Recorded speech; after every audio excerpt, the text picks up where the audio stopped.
Assalamualaikum warahmatullahi wabarakatuh. Kami dari kelompok 5 akan mempresentasikan mengenai perhitungan kami tentang rasio keuangan perusahaan dan perusahaan yang kami analisis, yaitu perusahaan di bidang farmasi, yaitu Bio Farma. Berikut adalah anggota kelompok dari kelompok 5. Yang pertama saya sendiri, yaitu Aditya Puji Lestari dengan NIM 5111910098. Ada Sally Utami, Yeni Febrina, Aurelia, Muhammad Sahrul, Laura, dan Daud. Berikut adalah profil perusahaan Bio Farma. Bio Farma, selama 126 tahun pendiriannya, Bio Farma telah berkontribusi untuk meningkatkan kualitas hidup bangsa, baik yang berada di Indonesia maupun mancanegara. Lebih dari 130 negara telah menggunakan produk Bio Farma, terutama negara-negara berkembang. Dan 50 diantaranya adalah negara yang tergabung dalam Organisasi Kerjasama Islam atau OKI. Produksi vaksin Bio Farma telah memenuhi standar yang telah ditetapkan oleh Badan Pengawasan Obat dan Makanan atau BPOM dan mendapatkan prakualifikasi dari Badan Kesehatan Dunia atau WHO. Dengan kapasitas produksi lebih dari 3,2 miliar dosis per tahun, Bio Farma telah memenuhi kebutuhan vaksin nasional dan kebutuhan vaksin dunia melalui WHO dan UNICEF. Berikut adalah jenis-jenis rasio keuangan. Yang pertama ada rasio likuiditas, yaitu rasio yang digunakan untuk mengukur kemampuan perusahaan dalam memenuhi kewajiban jangka pendeknya. Terdapat 3 rasio, yaitu current ratio, quick ratio, dan cash ratio. Yang kedua ada rasio leverage atau solvabilitas, yaitu rasio yang digunakan untuk mengukur kemampuan perusahaan dalam memenuhi semua kewajibannya, baik jangka pendek maupun jangka panjang. Terdapat 4 rasio, yaitu total debt to total asset ratio, debt to equity ratio, time interest earned ratio, dan long term debt to equity debt ratio.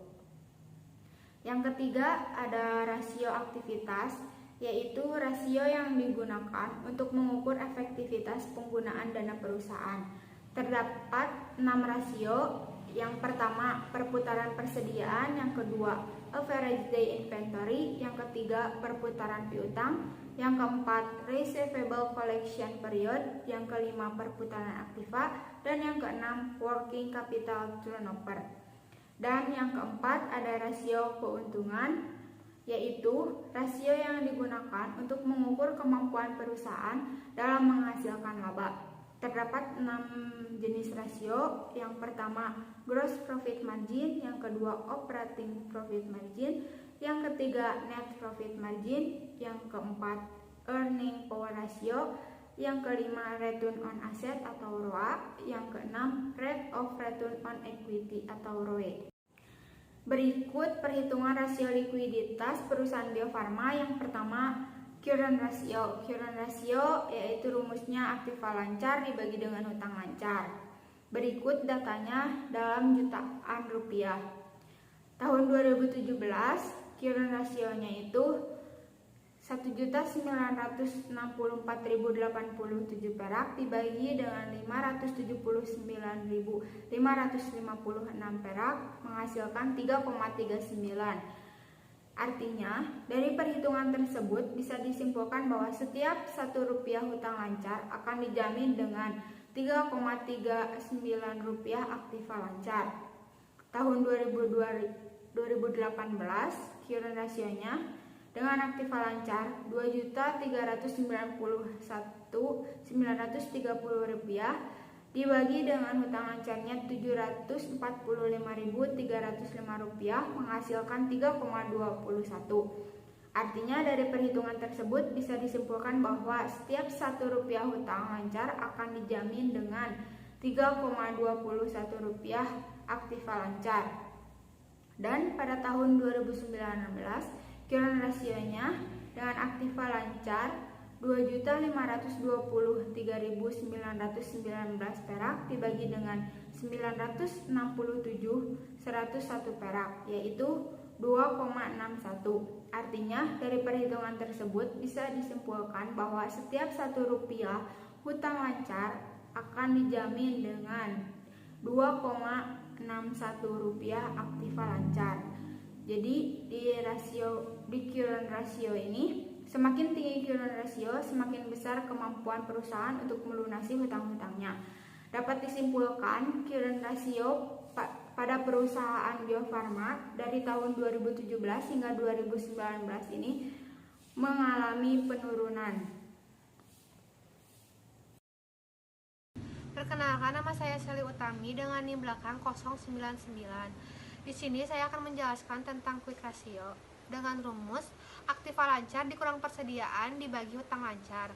Yang pertama, ada tahun 2017, aktiva lancarnya 1.964.087 dikurang persediaan 712.912 dibagi hutang lancar 579.556, hasilnya 2,16. Pada tahun 2018, 2.391.930 dikurang 1.177.242 dibagi 745.305, hasilnya 1,68. Yang terakhir tahun 2019, 2.523.919 dikurang 1.190.933 dibagi 967.101, hasilnya 1,38. Jika dibandingkan, 2017 mengalami kenaikan karena semakin tinggi semakin cepat juga untuk melunasi hutang lancar. Selanjutnya, cash ratio dengan rumus kas ditambah efek dibagi hutang lancar.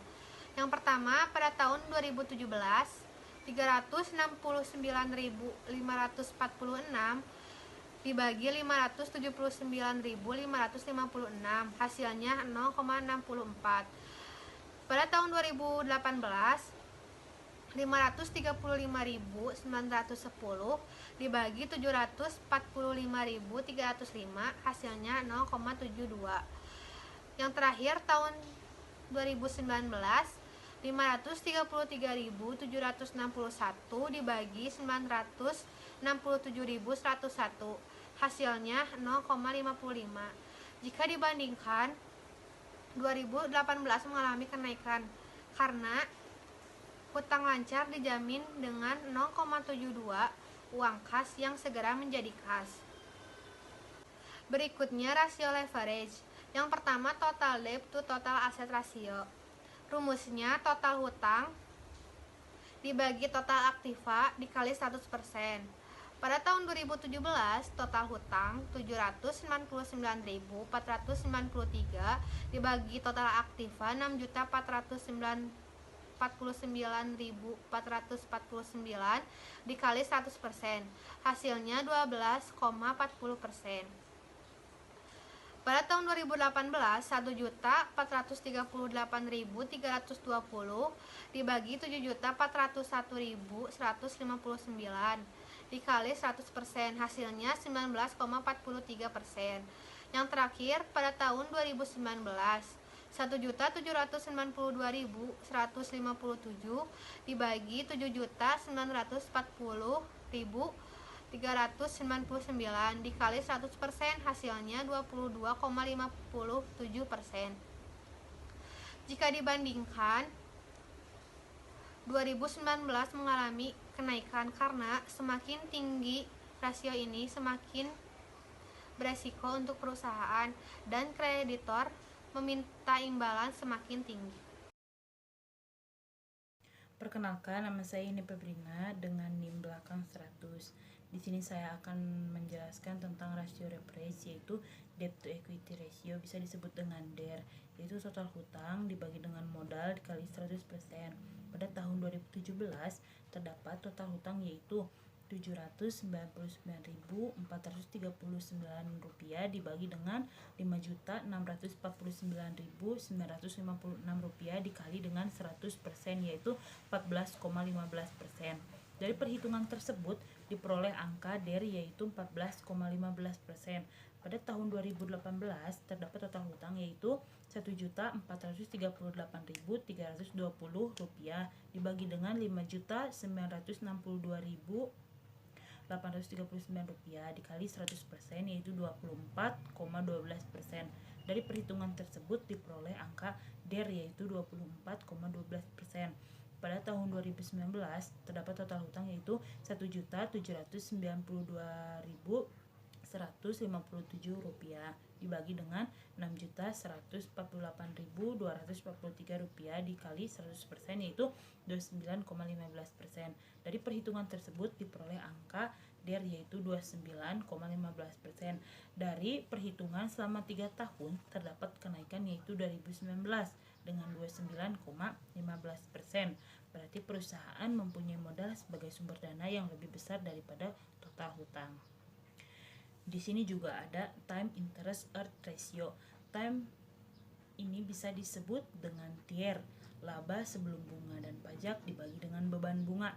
Tahun 2017 terdapat Rp713.634 dibagi dengan Rp35.682 yaitu 20 kali.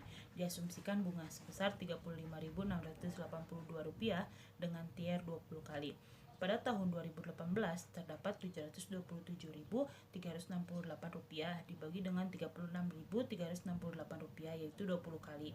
Diasumsikan bunga sebesar Rp36.368 dengan TIR 20 kali. Pada tahun 2019 terdapat Rp490.614 dibagi dengan Rp24.531 yaitu 20 kali. Diasumsikan bunga sebesar Rp24.531 dengan TIR 20 kali. Pada perhitungan 3 tahun tersebut terdapat kesamaan yaitu 20 kali. Berarti keuntungan perusahaan hanya bisa menutup beban bunga 20 kali. Lalu di sini ada long term debt to equity debt ratio, yaitu utang jangka panjang dibagi dengan ekuitas. Pada tahun 2017 terdapat Rp219.937 dibagi dengan Rp5.649.956 yaitu 0,04. Utang jangka panjang perusahaan nilainya 0,04 dari nilai ekuitas perusahaan. Pada tahun 2018 terdapat Rp693.015 dibagi dengan Rp5.962.839 yaitu 0,12. Utang jangka panjang perusahaan nilainya 0,12 dari nilai ekuitas perusahaan. Pada tahun 2019 yaitu Rp824.056 dibagi dengan Rp6.148.243 yaitu 0,13. Utang jangka panjang perusahaan nilainya 0,13 dari nilai ekuitas perusahaan. Jadi semakin rendah rasio ini, semakin tinggi tingkat pendanaan perusahaan yang disediakan oleh investor dan semakin besar perlindungan bagi kreditur jika terjadi kerugian. Nama saya Aurelia Rahmawati dengan NIM belakang 115. Saya akan menjelaskan rasio aktivitas. Yang pertama ada perputaran persediaan dengan rumus harga pokok penjualan dibagi dengan rata-rata persediaan. Untuk tahun 2017, harga pokok penjualannya Rp1.657.130 dibagi dengan rata-rata persediaannya Rp710.738, maka hasilnya 2,33. Untuk tahun 2018 hasilnya 2,56 dan untuk tahun 2019 hasilnya 1,39. Jika dibandingkan, maka pada tahun 2018 mengalami hal yang baik karena semakin tinggi perputaran persediaan, semakin cepat juga barang akan laku terjual. Yang kedua, ada average day inventory, yang rumusnya rata-rata persediaan dikali 360 dibagi harga pokok penjualan. Pada tahun 2017, rata-rata persediaannya 710.738 dikali 360 dibagi harga pokok penjualannya 1.657.130, maka hasilnya 154. Untuk tahun 2018 hasilnya 141 dan untuk tahun 2019 hasilnya 259. Jika dibandingkan, pada tahun 2019 mengalami hal yang tidak baik karena semakin lama barang disimpan di gudang, maka semakin lama juga barang akan terjual. Yang ketiga, ada perputaran piutang dengan rumus penjualan kredit dibagi rata-rata piutang. Pada tahun 2017, penjualan kreditnya Rp3.011.571 dan dibagi rata-rata piutangnya 445.702. Maka hasilnya 6,76. Dan untuk tahun 2018 hasilnya 7,34 dan tahun 2019 hasilnya 4,65. Jika dibandingkan, maka tahun 2018 mengalami hal yang baik karena semakin tinggi semakin baik. Assalamualaikum warahmatullahi wabarakatuh. Saya Muhammad Sahrul Ramdhani dengan NIM belakang 116. Di sini saya akan melanjutkan presentasi yang telah disampaikan sebelumnya oleh teman saya. Saya akan melanjutkan perhitungan tentang receivable collection period. Pada PT Bio Farma ini terdapat 3 tahun laporan keuangan atau 3 tahun perhitungan, yaitu dengan rumus rata-rata piutang dikali 360 dibagi penjualan kredit. Yang pertama, pada tahun 2017 rata-rata piutang sebesar Rp445.702.000 dikali 360 dibagi 3.011.571.000. Setelah dihitung menghasilkan selama 53 hari. Artinya di sini perusahaan PT Bio Farma ini dapat mengumpulkan piutang dalam satu periode itu selama 53 hari. Lanjut pada tahun kedua, tahun 2018, rata-rata piutang sebesar Rp440.693.000 dikali 360 dibagi penjualan kredit sebesar Rp3.235.225.000. Setelah dihitung menghasilkan 49 hari. Artinya pada tahun 2018 PT Bio Farma dapat mengumpulkan piutang dalam satu periode ini selama 49 hari. Yang ketiga, pada tahun 2019 rata-rata piutang sebesar Rp541.151.000 dikali 360 dibagi penjualan kredit sebesar Rp2.542.592.000 dan setelah dihitung menghasilkan 77 hari. Artinya pada tahun 2019 PT Bio Farma ini dapat mengumpulkan piutang dalam satu periode dengan rata-rata 77 hari. Lanjut, pada perhitungan berikutnya saya akan menyampaikan tentang perputaran aktiva dengan rumus penjualan dibagi total aktiva. Sama seperti perhitungan sebelumnya, terdapat 3 tahun perhitungan. Yang pertama, pada tahun 2017 penjualan sebesar Rp3.011.571.000 dibagi total aktiva sebesar Rp6.449.449.000.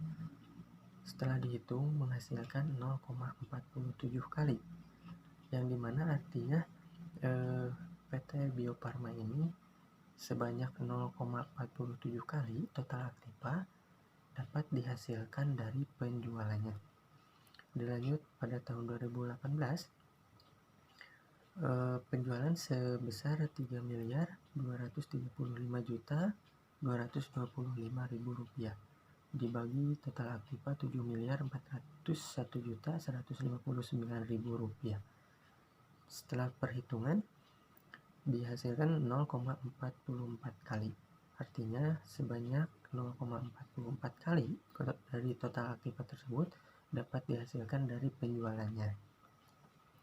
Dilanjut pada tahun 2019 penjualan sebesar Rp2.542.592.000 dibagi total aktiva Rp7.940.399.000. Setelah perhitungan dihasilkan 0,32 kali. Artinya sebanyak 0,32 kali total aktiva itu dihasilkan dari penjualannya. Dilanjut perhitungan working capital turnover atau bisa disebut dengan perputaran modal kerja. Sama, terdapat 3 tahun dengan rumus net sales dibagi current asset dikurangi current liabilitas. Pada tahun 2017 net sales atau penjualannya sebesar 3.11.571.000 rupiah dibagi current asset 1.964.087.000 rupiah dikurangi current liabilitas sebesar 579.556.000 rupiah, dan setelah dihitung terdapat hasil 2,18 kali, yang artinya dimana pada tahun 2017 ini PT Bio Farma setiap 1 rupiah modal kerjanya dapat menghasilkan sebanyak 2,18 kali penjualan. Lanjut pada tahun 2018 penjualan sebesar 3.235.225.000 rupiah dibagi current asset 2.399.930.000 rupiah dikurangi current liabilitas sebesar 745.305.000 rupiah. Setelah dihitung dihasilkan 1,96 kali, artinya setiap 1 rupiah modal kerja pada tahun 2018 ini dapat menghasilkan 1,96 kali penjualan. Yang terakhir pada tahun 2019 penjualan sebesar 2.542.592.000 rupiah dibagi current asset 2.523.919.000 rupiah dikurangi current liabilitas sebesar 967.101.000 rupiah. Setelah dihitung dihasilkan 1,63 kali, yang artinya pada tahun 2019 PT Bio Farma ini setiap 1 rupiah modal kerjanya dapat menghasilkan 1,63 kali penjualan. Itu mungkin yang saya dapat sampaikan dan saya jelaskan. Mohon maaf apabila ada kesalahan dan kekurangan.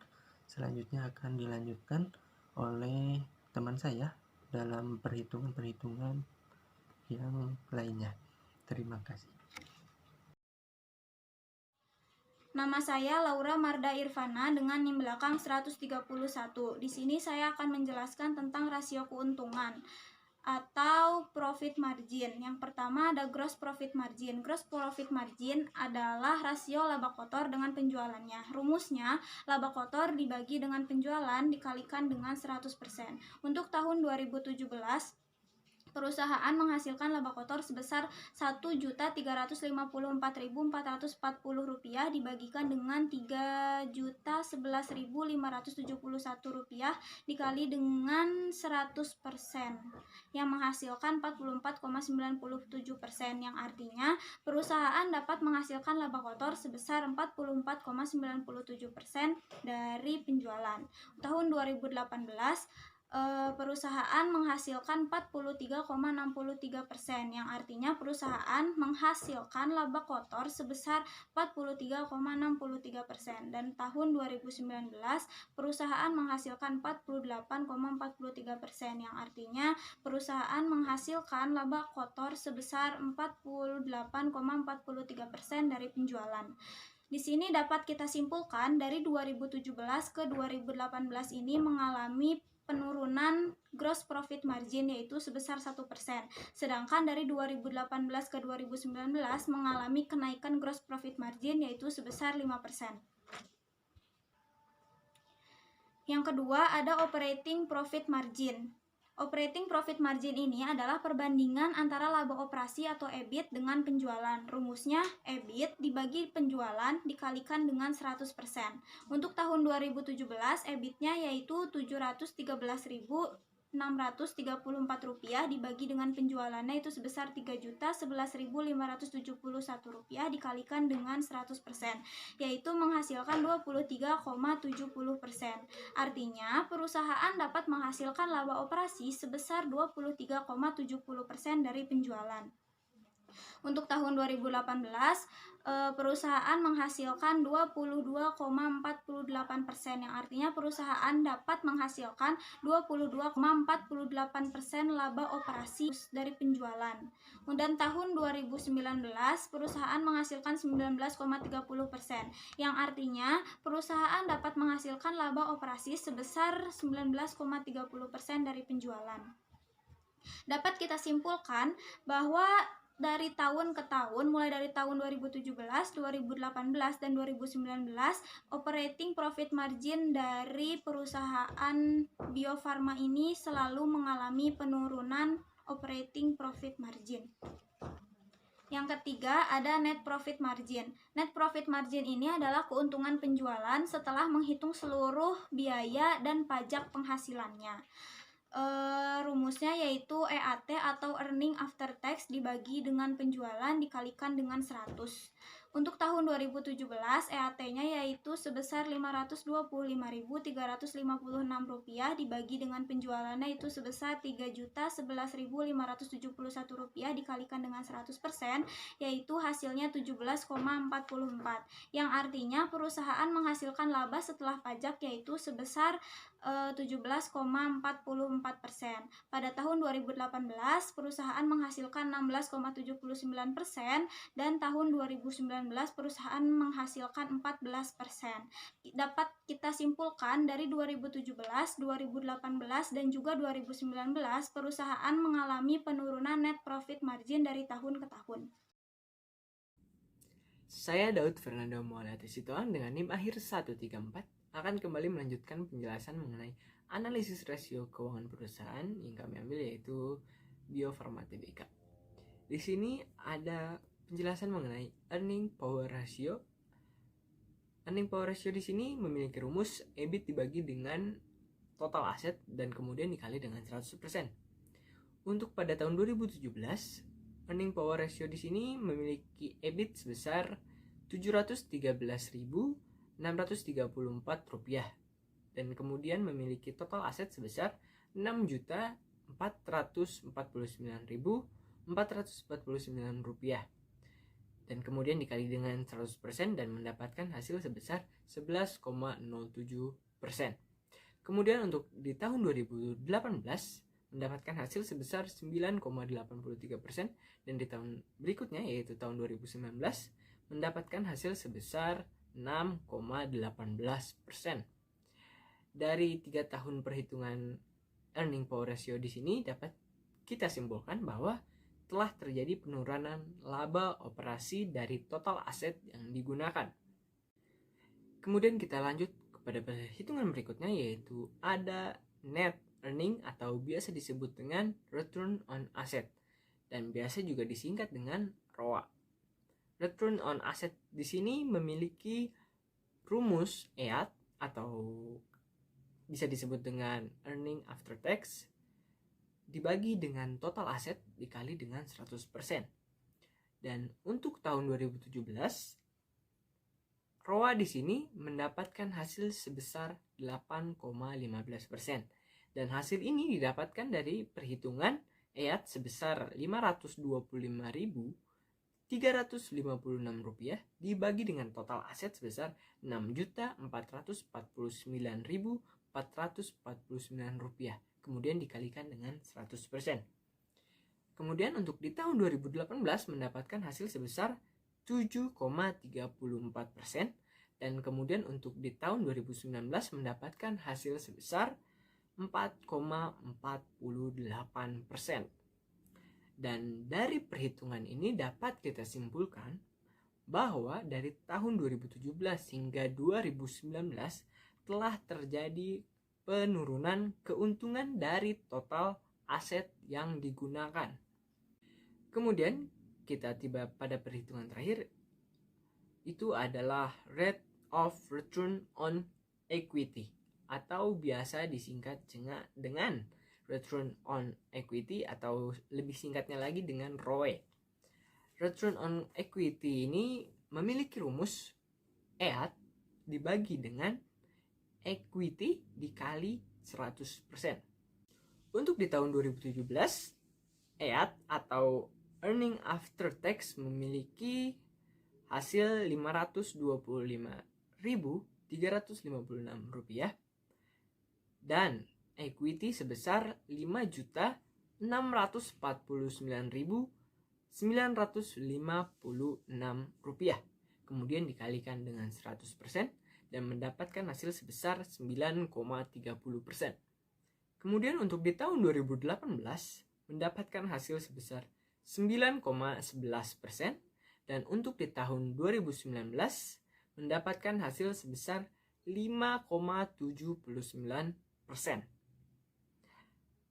Dari 3 tahun perhitungan ini dapat kami simpulkan bahwa telah terjadi kembali penurunan perolehan keuntungan dari modal sendiri yang digunakan.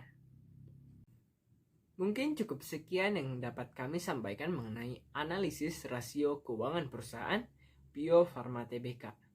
Apabila ada tutur kata yang kurang berkenan, kami mohon maaf yang sebesar-besarnya. Sampai berjumpa di lain kesempatan. Assalamualaikum warahmatullahi wabarakatuh.